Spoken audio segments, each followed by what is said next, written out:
How to do a good deep squat. If you have a hip or knee replacement or any concerns about the health of your knee, please ask your doctor before proceeding to do these exercises. Begin by putting a little bit of an arch in your back. Here I place my hand at the base of my back just to help me know that I'm putting an arch there. It also means I'm doing an anterior pelvic tilt and push my hips downward. Next, I position my feet comfortably, just a little bit wider than my shoulders. I then put a little bit of arch in my back, hands out for balance, and squat down as low as I can. In the ideal squat, my back is much straighter. However, I have a kyphosis, or a little arch in my upper back, which prevents me from having a completely straight back. There, I resetted my hips, put a little arch in my low back, and then proceeded to do the squats. Here I demonstrate the squatting without arching my back. It's just a little bit less efficient.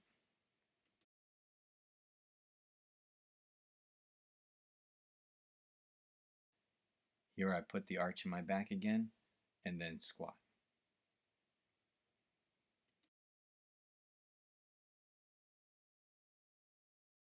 Ideally, with each squat, your heels do not leave the floor.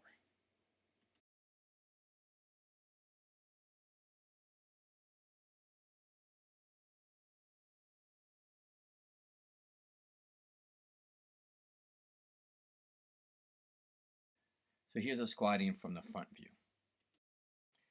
We do not want the knees to go towards each other. Here I'm demonstrating the knees moving towards each other.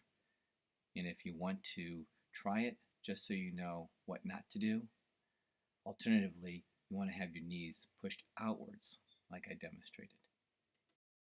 Don't push your knees so far out that your feet leave the floor, but just push them out just a little bit, and then as you squat, your knees should glide over your toes. For bodyweight squats, it's okay if your knees go slightly over your toes. Here I'm demonstrating how you can use a squat to develop the outside muscles of your hip. Go as low as you can and then start doing sideways walking. Here I'm demonstrating doing the sideways walk squat while keeping my heels touching the floor. Finally, can you do the duck walk? And how many steps can you do with the duck walk? Arch your back, squat down. How far can you walk? For the duck walk, it's okay for your heels to leave the floor.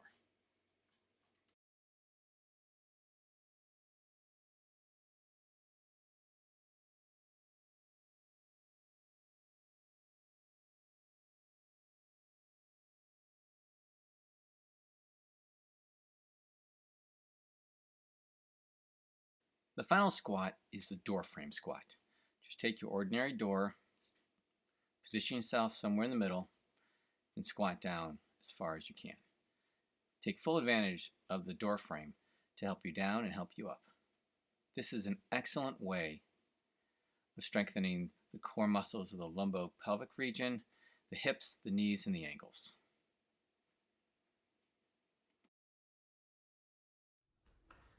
This video was designed to show how easy it is to incorporate squats into your everyday activities. Squatting is as important to movement as breathing is to life. Consider doing 5 squats every hour you're awake. After 12 hours, that's 60 squats. After a week, 420 squats. After a month, 1,800 squats.